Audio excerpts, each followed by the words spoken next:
lovely people out here. Well, you know me as Chris, the team lead music. We'll be making music all day. My ears are still beeping a bit for playing drums. But I stand in front of you as the director of the Dutch Institute for Vulnerability Disclosure with my team. So in reverse order, you will be seeing Astrid Ozenbrug here at MCA's. She is officer at the Bar Operations Center and also the chair of the Cyber Operations Center. But at DFD, she's the chair of the board. Leonard Outhorn, here at MCA, is juggling around with a whole lot of zeros. I don't know what it means, but it's very important. And at DFD, he's the head of CSIRT, which is not the Computer Security Incident Response Team for our own organization, but for the whole world. That's where we put our notifications throughout the rest of the world. And if the DFD itself is in crisis, we have Frank Bredijk, our crisis manager. But here at MCH, he is the chief officer balloon folding, of course. And he's also the super admin of our hyper-intelligent telex, through which you can send coded messages. And he has been sending musical requests to us on the stage through his telex. So thank you very much for that. DFD, the Dutch Institute for Vulnerability Disclosure. We scan the whole IPv4 of the internet, which is quite a lot. And this is the second time we're here. Because if you remember, 2 days ago, we had the same talk, but in the middle of our talk, somebody pulled an internet cable, and then all the power of the whole plant went down. So we continued offline with all nice Q&A, but you folks at home, you missed the whole talk. So this is take 2. So we had a great rehearsal. But yeah, we're 2 days later, so we're all a bit worn out. But we'll make the best of it. The Dutch Institute for Vulnerability Disclosure, this is our mission. We aim to make the digital world safer by scanning the whole internet, reporting vulnerabilities we find in digital systems to the ones who can fix them. So those are mostly the owners of the systems, but sometimes also vendors or their suppliers or their ISPs who put the notification forward. You have this old software running, your configuration is wrong. Please fix it, make it safer. That's what ethical hackers or helpful hackers, how you like to call them, normally do individually to an individual system. We put this on steroids by doing it for the whole internet with the whole collective for the whole world. We have a global reach because we scan the whole internet and we notify, but we do it Dutch style, which means it's very open. We all use our real names. It's not really hacker-like. We don't use pseudonyms. We also have an office. You can even call us, which is not very typical for a hacker collective. We do it collaborative, so we work together with many partners. We don't exclude others.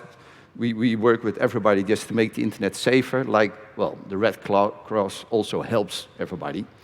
And above all, we do it for free. We Dutch like free, but it also has a legal consequence why we do it for free. Which brings us to, well, what does it look like, our daily practice? Well, a bit like this. We have our own autonomous system, 50559. So you can recognize us, put us on the allow list, not on the block list, so we can scan you through these IP series. Well, we also use Shodan, but from here, we download the whole list of IP addresses for the vulnerabilities we scan on. So typically, there's a CVE coming out with a nice number, and we know which version. So we just send a ping to the whole world. Which version are you running? Oh, you have an old version. From the whois, we look up your email addresses, and then we report to you, you're our leak. We also have a brand of research where we do zero-day research. So then it's not a known vulnerability, but we already start scanning and warning and try to solve it with the vendor. And once there's a patch, again, we warn the whole world. If you just ask for the version of a software, well, that's no rocket science, and that's also legal. But sometimes we need to use, well, sort of non-weaponized exploits to scan your system. And that's probably where things might become a bit taggy. Are you allowed to scan the whole internet? Well, nobody asked you to do so. Nobody allowed you to do it. In the strict sense, it's illegal. We kind of violate all sorts of computer fraud laws. We also kind of violate the GDPR, because all those lists with IP addresses and email addresses, those people never asked us to use them. And moreover, we also hand them to others. So why do we get away with it? Check our code of conduct. It's on the website, it's 2 pages, but these are the 3 most important principles, which are not just something we made up, but something which comes out of case law in the Netherlands, but also international. Because you can commit a kind of computer fraud slightly if you do it for a societal need. So if you're not being paid for it, or you do it out of revenge or to prove yourself, no, you just do it to help. There's no financial incentive. And you see that, well, there's this huge need, because if we don't, these people remain vulnerable, and then the computer criminals get in there, and it's even worse. And also, we, well, kind of violate your privacy slightly in order to prevent a much larger privacy invasion. So therefore, the societal need is, in several court cases, the first thing a judge looks at. You know, did you do it just to help people? Yes. But if that is established, the judges look further, because you can't just hack anything, saying, oh, yeah, it's for the good cause, so yeah, I broke it down, blah, blah, blah. And yeah, that their system is not running anymore, what's their fault because it was broken anyhow. No, you can't do that. There comes in the principle of proportionality. So the means you use in order to achieve this goal, is it in proportion to what you try to achieve? So again, you can, well, for example, try to reset an account on admin or info just to see whether the procedures are right. But if you start to reset 100,000 accounts and the system goes down, well, you proved it's not really safe, but it's a too harsh a measure. Also, if we cannot just scan for a version, but we need to use non-weaponized exploits, as if, you know, you're hacking them, the exploits shouldn't ruin the system. You're there to make it safer and not unsafer. So if you have established that, you have a sort of proof of concept that you can scan for good, and it is proportional to what you're trying to achieve, you reverse the process, and that's the principle of subsidiarity.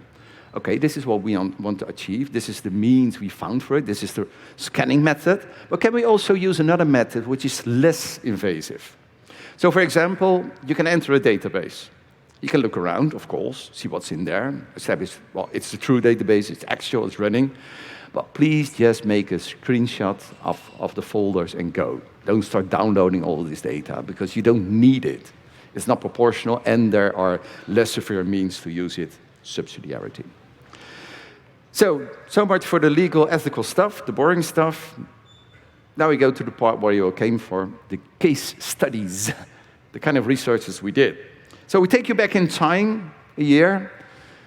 Remember the 2nd of July, the biggest ransomware attack ever took place in the world on Kaseya VSA. These criminals thought they could, well, hack about 1 million organizations with their ransomware, but what they didn't know then was that DIVD was already 2 months on the case. And as this is a crisis, I will now hand it over to our crisis manager, Frank. Thank you. There you go. There you go. Yeah, Kaseya.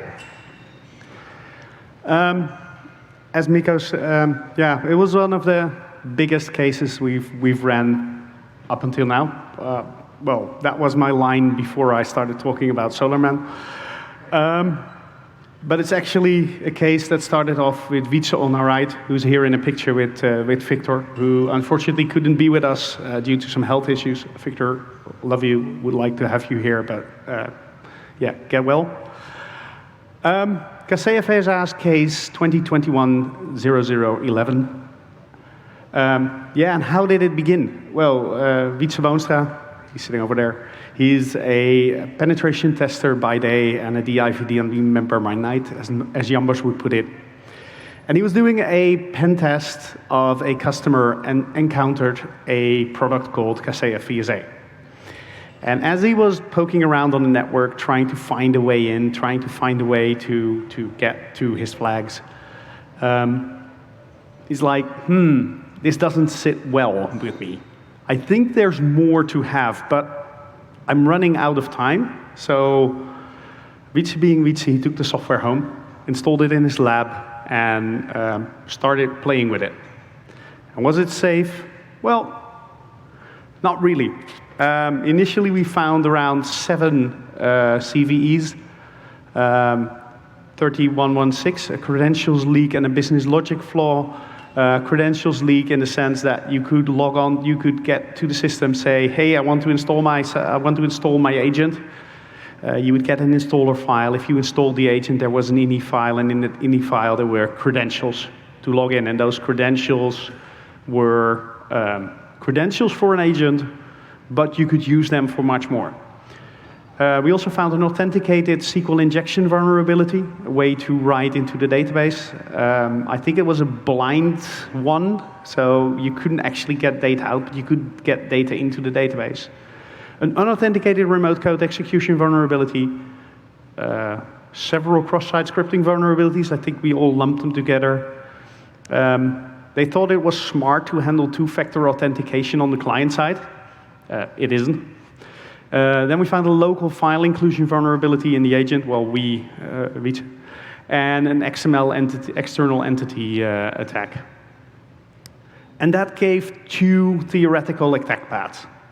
One, where you do the authentication bypass, then you use the SQL injection to actually write jobs in Kaseya, because this is a system administration tool, so you could write jobs to say, you know what, install a crypto miner. And I vividly remember joking around saying, or not really joking around. I was like, I wonder, this could be big. You know, this is managed service providers. They have customers. Usually managed service providers have 10, 100 customers. Customers have 10, 100, 1,000 systems that are, this could be a lot of systems. And then we said, well, if we do an authentication bypass and then an SQL injection, we can look into the database and find out how many clients, how many systems this is. And then we said, well, if we do that, we might as well install a crypto miner on all those things. And it's like, okay, this is where we stop. Something about ethics and proportionality and subsidiarity, all that boring stuff that Chris talked about. Later on, we also found a remote code execution that was unauthenticated, which was even scarier, I guess. And with writing that job in the database, you could actually let those clients do anything. As soon as they pulled Kaseya VSA, they would do whatever job you gave them. So what did we do? Well, what do you do? First of all, we disclosed to Kaseya, and Kaseya has been very cooperative with us. I think it was 2 days later or a day later that we were in a call with the CTO, who was really scared that we were an American party that would give them 30 days to fix everything and then everything would be published.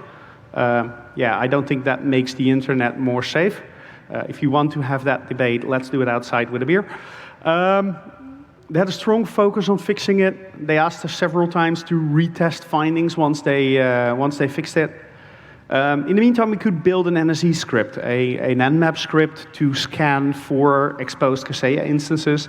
And we could scan there because there was an open API endpoint. And that open API endpoint kindly sent back the IP address it was running on, which version it was running, and a customer code. And that was a 4-digit customer code or 4-letter customer code that Kaseya knew which customer it was. And that turned out to be quite handy. We found about 2,200 Kaseya instances, remember each having about 100 times 100, 10,000 systems connected to it. Maybe. We never actually found out, but it was huge. And we didn't do a disclosure at that point in time, because at that point in time, if we would have done a disclosure, we were afraid that this would lead to a very significant ransomware campaign. So fast forwarding to the 2nd of July. I was sitting by the campfire with my group of scouts. I'm a member of scouts, so I feel very at home here among the hackers and the scouts. And you know you're in trouble when you walk away from the campfire and you've missed 30 calls and got about 90 messages. Wietse had a similar experience. He's got a ping from Kaseya. It's like, hey, can you come online in a meeting? And he opens up his desktop. For some reason, he had LinkedIn open. I don't think you're searching for a job anymore. And there was like this news article, ransomware attack on Kaseya VSA. Okay, Fuck.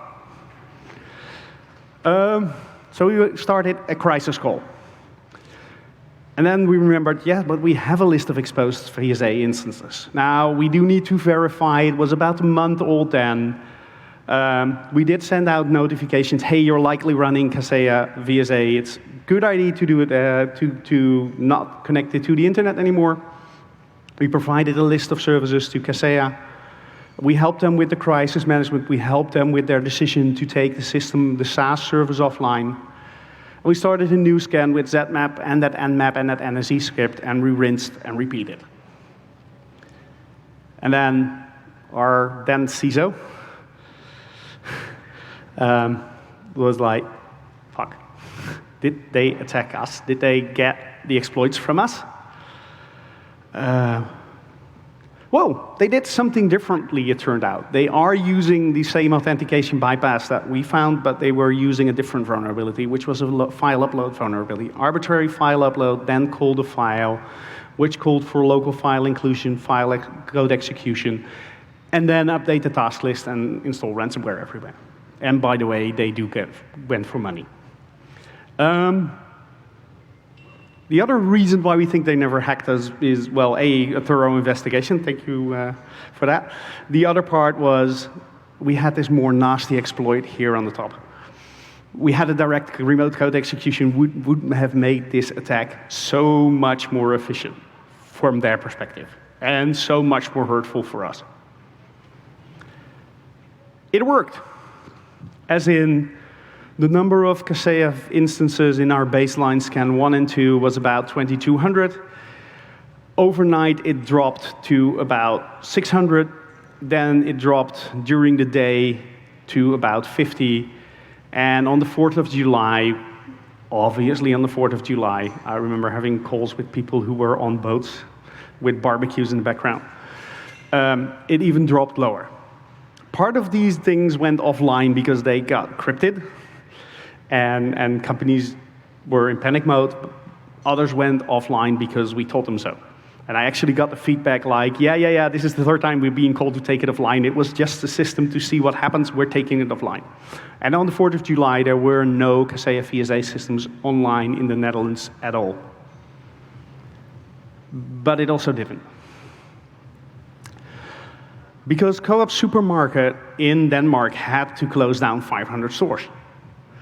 About 1,500 organizations got their entire businesses were crippled. Which reminds me of Miko's tweet from a while back. Rarely has anyone been thanked for the work they did to prevent a disaster that didn't happen. We were planning to do that. We failed and we got thanked profusely. Why wasn't the SaaS version affected? Because there's also a SaaS version of Kaseya VSA. Well, because it doesn't have the authentication bypass. They use a different method. Everything else worked but the authentication bypass. So if we would have been hacked, the disaster would have been a lot bigger. So one of the things we got challenged on is the long way to exposure. Why didn't we disclose earlier? Like I said, we had better exploits than Refill. It would have worked on the SaaS version too. They would have made a bigger disaster. But we did learn to be more firm on vendors. Because if you wait too long, you'll be the next. If you get a call from us that there's a problem with your product, it's kind of nice if you listen.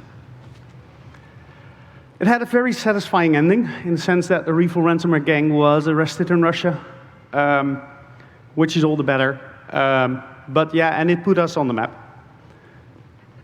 Which leads me to the second case. Leonard. No mic? Hello? Yeah, it works. All right. Like you can see on the screen, sorry. Yeah.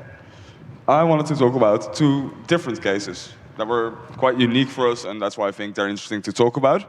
They're the global charities and our global healthcare case.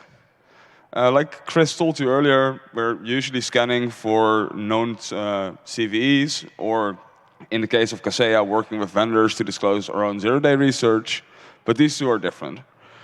The cases we ran were 39 in 2021, and we've already surpassed that number in 2022. So we're working really hard at that.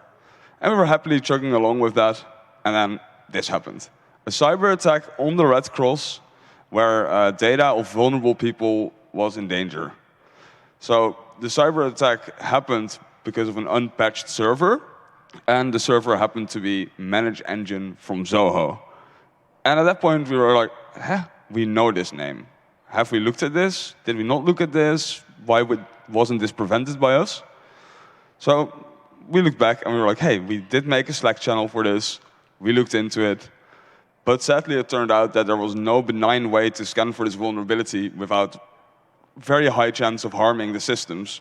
So we couldn't scan for it and warn the users, which made us quite sad because we really wanted to help. But in helping, of course, we have to follow our code of conduct. We're not for hire. We don't target individual organizations.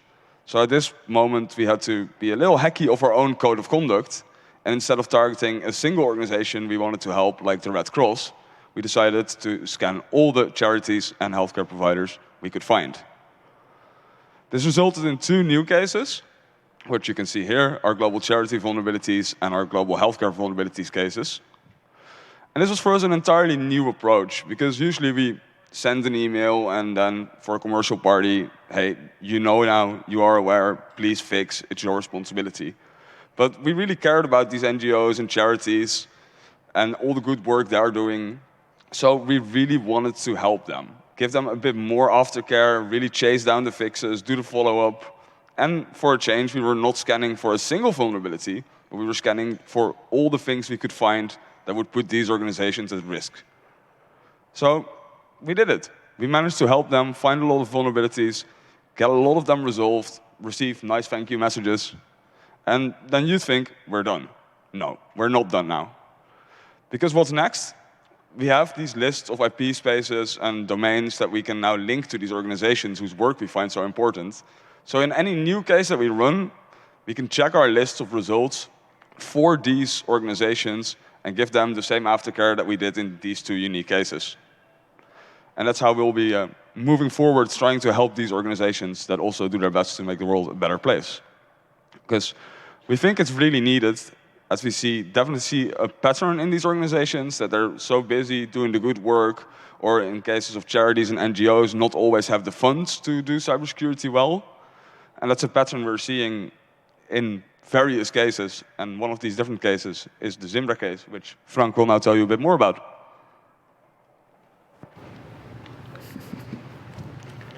Yeah, Zimbra. Zimbra was a different case. It was one of those cases where we looked for something that was already being exploited. And with Zimbra, it was a cross-site scripting that was used in Operation Email Thief.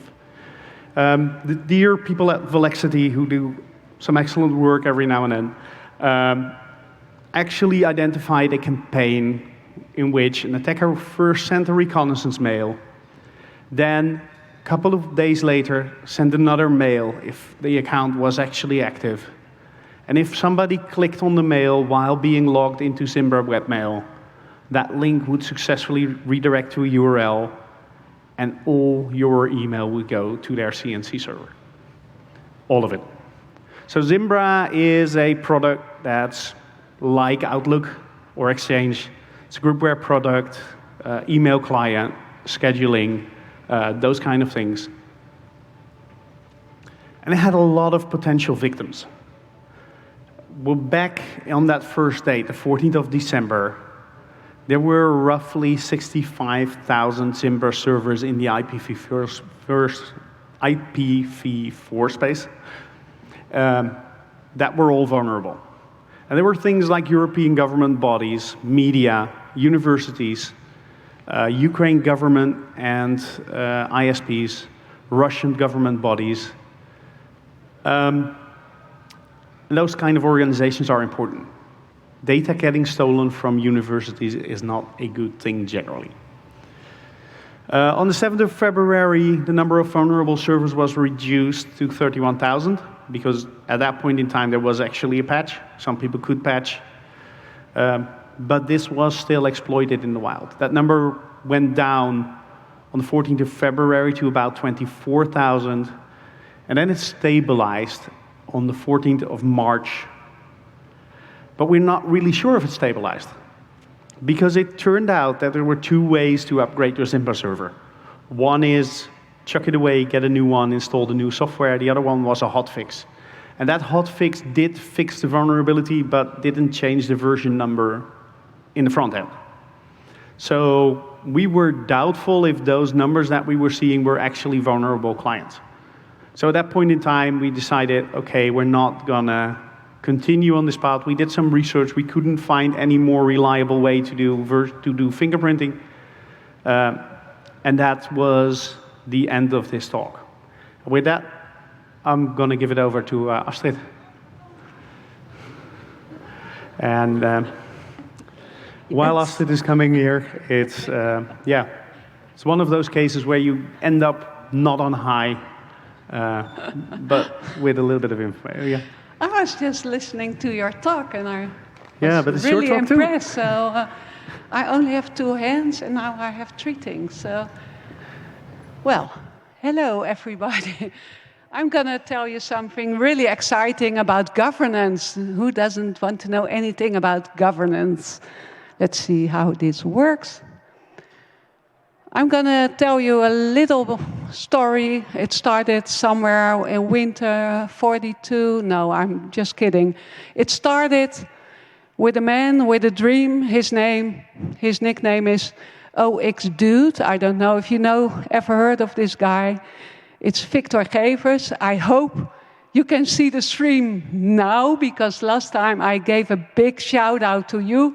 Victor is, he's getting better at the moment, so he can't be here. But Victor, we love you, we miss you, we're very proud of you, and I'm going to tell the story about DIVD.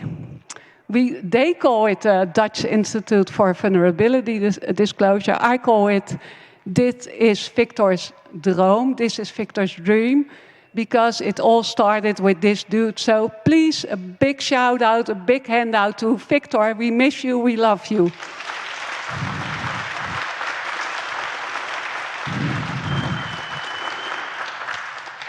Thank you. I'm not going to cry this time, so I'm just going to tell the story.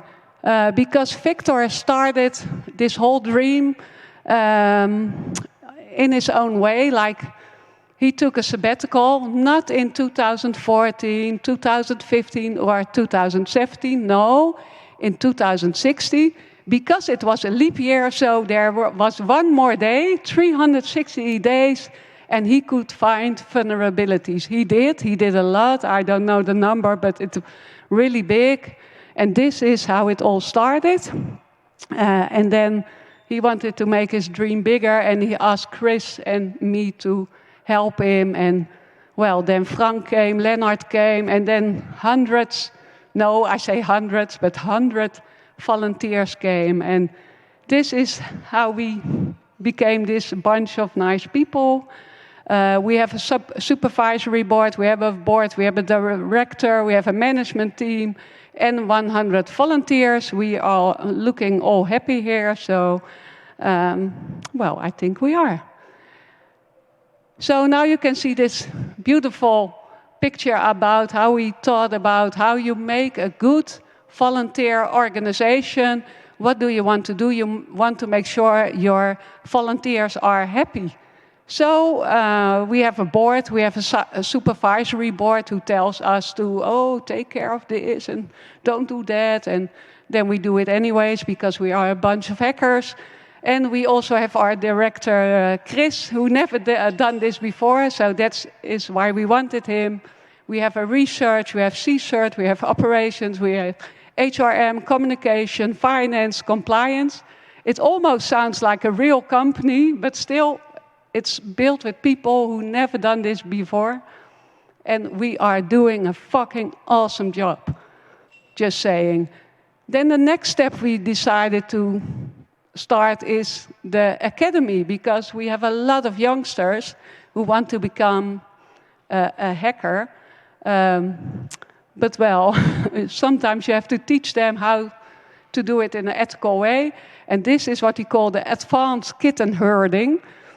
We have a big dream with the DIVD Academy. We also have a board there. And I have to say, we are a real own foundation since 2 days. So I'm very happy to announce it finally worked. Barry van Kampen, also known as Fish, and Victor Gevers, also known as 0xDude, and me are the founders. We have a hell of a board. We have Max, he's sitting somewhere there. We have Sharesh, and we have Barry as the chair. And what we really want to do is to teach our youngsters, because we are all getting old, not me, but other people are getting old, and we want to learn them the stuff. They have the skills, they don't learn it at school, they want to make the world a better place. DIVD wants to make the world a better place. We need our youngsters to start learning stuff like this. So we thought, well, we're just gonna hack the school system. We're gonna build our own school. That's the DIVD Academy. I can tell for hours about that, but I'm not gonna bore you anymore. If you want to know more, just ask me. This is a very important thing also, because we are, like Chris told, DIVD, we do it in a Dutch way. We're focusing on Dutch, whatever. And then we found out we need our peers around the world, like in every country, we really need a DIVD who do the same stuff. So we started CSERT Global with Ewart Driehuis. I'm not sure his talk was already tomorrow or tonight at 11. Chris is going to tell you more about that, but this is really important, because we need to grow to make the internet a safer place for all of us, for our youngsters, for myself. I want to be, one day when I'm really old, I'm still very young, I want to be on the internet and enjoy. Information wants to be free. I want to be free. I want to talk to everybody I know in a safe way. And I think we at DIVD, we can handle that. Is this the moment I give you the microphone? Oh, look at our tent. Okay, I'm gonna, yes. That will do. So this was the boring part, yeah. No, don't need the clicker. Yes. Okay, thank you. Thank you, Astrid. Yeah, so you can see us here across the Abacus. This is our tent. You probably saw the lawnmower. Yes, Wietse also hacked that one. Well, not only this device, but the online platform. So he's now sending all these lawnmowers here to MCH. If you see him approaching at the gate, again, it is Wietse. You can come there if you want to join DIVD as a researcher or a CSERTer. And if you want to build up your own chapter in your country, Ewart Driehuis will be giving a talk tonight at 11 o'clock. We already are setting up a chapter in the US and the UK. And these chapters, they actually translate our findings to the local context. So you can imagine that if we have a list of IP addresses on the US, say, we can send them emails, but they don't know what DIVD is, and they might think, well, it's fraud or, a bunch of criminals. If there's organizations in the US, they can also translate it to their constituencies on what this actually means. They can also interpret it. Researchers from the US can also work with us through CSERT Global, so we can kick off a scan with their methods, etc. I'm really looking forward to a German chapter, so this is my cry out to all the wonderful Germans helping out on MCH. I know vulnerability disclosure is very difficult in Germany, especially compared to the Netherlands. Well, we need you. And this is also my call out to the Belgian colleagues, because vulnerability disclosure in Belgium is much easier. But we might need some translation, French, something like that. And we're also working on Sweden and Japan, so hopefully more countries will join. 10:40. 10:40, not 11. Ah, 10:40, very well, because then he's just finished before Symphony of Fire is starting. I know everybody wants to go there, so join Edward his talk. So you can join us in the tent to talk vulnerability disclosure, become a member. You can do all sorts of jobs on communication, on legal, selling coffee, or new logo design, stuff like that. And it's fun to do. So if you want us online, you can do it. So if you join us, we can answer questions here, but also questions from the internet for the people at home. Are there questions from the internet? Maybe later. Oh. Right, we got one. Oh, we have a question here, so go ahead. My question is, do you have plans for IPv6? And if so, what are they? Sorry? Do you have plans for IPv6? And if so, can you tell us what they are? Plans for IP version 6? Yes. Well, yeah, we can't just run a scan on IP version 6 because it's too large, but do we have any workarounds to involve that? Well, one of the reasons we're here is because there's a great bunch of brilliant minds here. One of the obvious solutions would be to ask everybody what your IPv6 range you actually use and give it to us to scan. Unfortunately, that means we're scanning for higher company then, and so ethically we can't go there. Otherwise, I think the plans are a bit hard. We are aware of the problem. That's a good start. Real actionable plans right now, no. It's just too large to scan the entire space, but there would be options like looking at which blocks are announced, etc., to reduce the space that you need. We're also in touch with an amazing PhD researcher in Glasgow who does her master thesis about this. So we're aware of the problem and we're looking how we're going to scale up and how we deal with it. But for now, most servers still have an IPv4 address, so we can just get by like we do right now. Yeah, plus, if it's not that we don't care about IPv6, if we come across in Shodan something in the IPv6 range and we can inform people, we will. But it's just too big to scan, or Shodan, or other senses, or other data. So if a DNS points to IPv6, we'll also include it. But it's just too big to scan for now.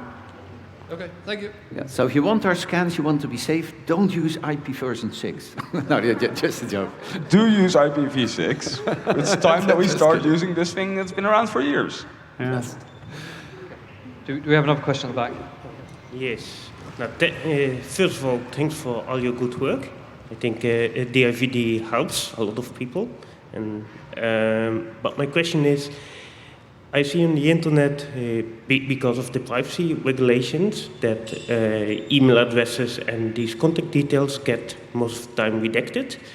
How are you even able to find the email addresses to the companies where that IP address or the domain name belongs after that is redacted? Or does it make your work harder? Yeah, so the internet, unlike camp, has very poor signage. You can wander around and never know whose village you're in or which camp you're stumbling in, and there's not always helpful hints there. Those companies that keep their WHOIS database up to date with their abuse address, thank you very much, that really helps. Security TXT is going to help, especially the DNS version is going to help us a lot. Because we don't just want to see your website, we want to use DNS to do a reverse lookup and get security information there. Sometimes it's guessing. There's countries where, if you look in the AFNIC database, there's a lot of IP addresses that just have a telephone number for abuse. I don't have the time to call all African ISPs. So please keep your WHOIS records up to date. Please put a security text in. That really, really helps us.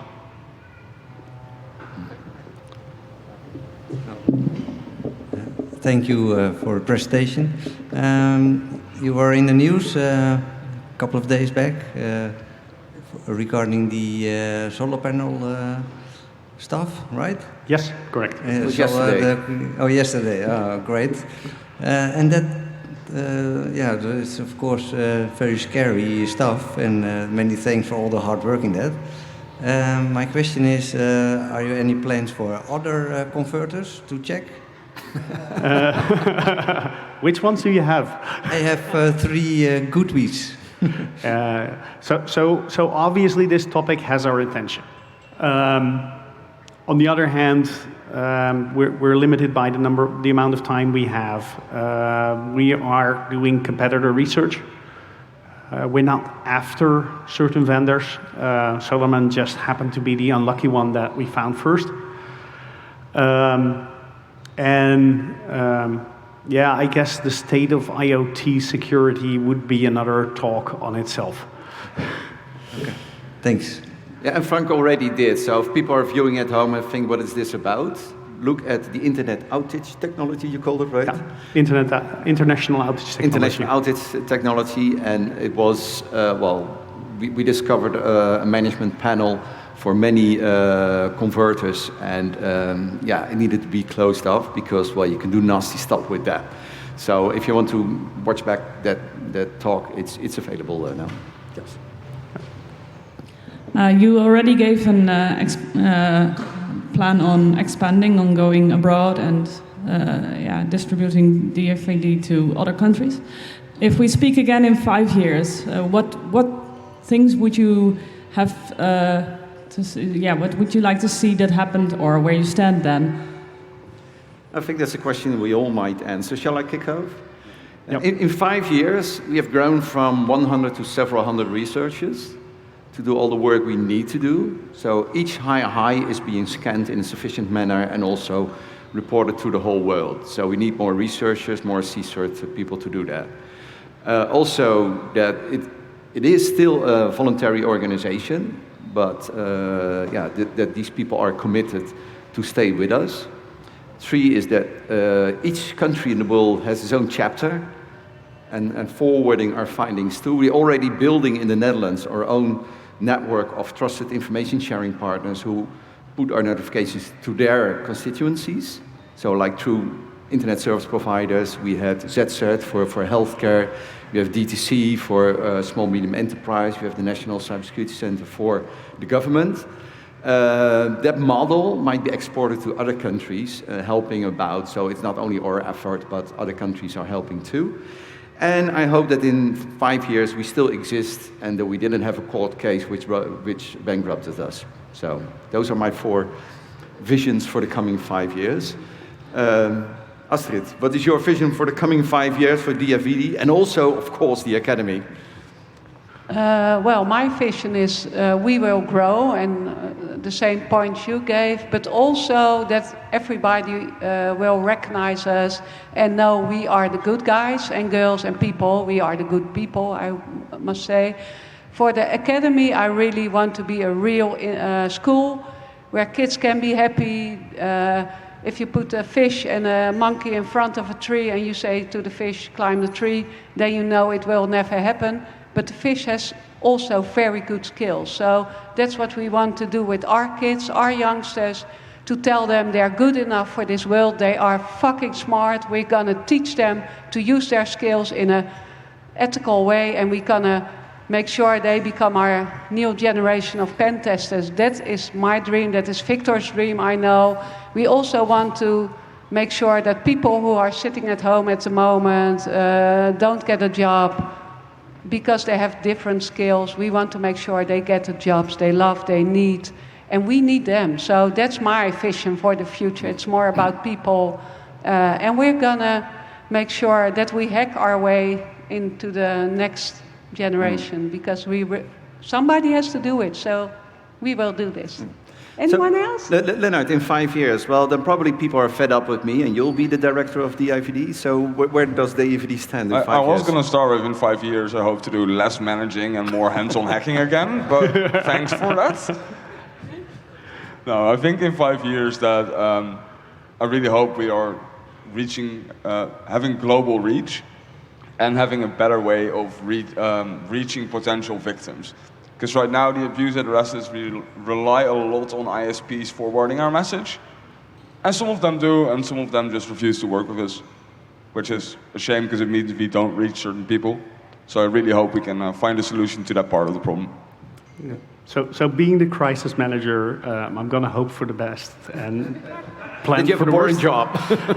I'm going to hope for the best, and I hope that in 5 years we're going to stand here and say that the IVD is going to be reduced to just the academy, because we were able to do 0 cases in the last 5 years, or in the last year. Failing that, I think we have a lot of ways to do to make that signage on the internet better.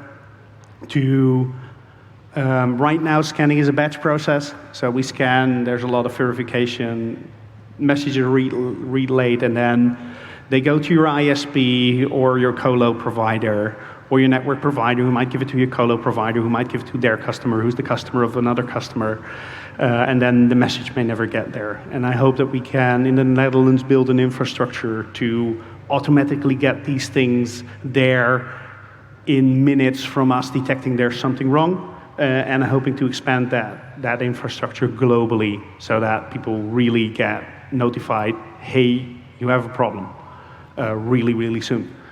So that we can do more cases, reach more people, and maybe focus on finally fixing IPv6. Okay. Cool. And actually, I've got a last question. At the moment, this is very much seems a labour of love, and that you've put in and grown up and passionate about what you do. Do you feel confident about being? Sorry, do you feel confident about your funding and sustainability going forward? Well, I would rather turn it around.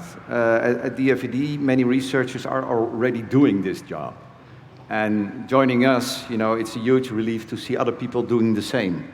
And you help each other out. So the IVD is not only an environment where we try to make the internet safer, but also improve ourselves by learning from each other. But yes, sustainability is difficult. We do have some funding, both from governments, charity funds, to get a little payment for a management layer, but also for all our expensive IT stuff we need. But then again, each time we try to buy a new server or license, they say, oh, you're a DVD, here's for free, go. But bottom line is that if we don't have any money, we'll still be doing it. So yeah, I'm pretty confident for sustainability. That is, we might get into a difficult case, for example, like with SolarMan. It might turn into a court case. I hope not, because, well, I hope people see that it's necessary what we do. Any other comments on sustainability? Well, I think sustainability for me, I think if you do something you truly believe in you can go on for a while.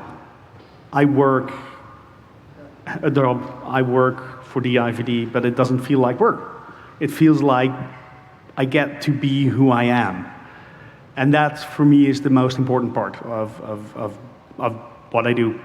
Yeah, I agree with Frank here, and like Chris said as well, a lot of us have been doing responsible disclosure anyway, and we would still be doing it without the IVD.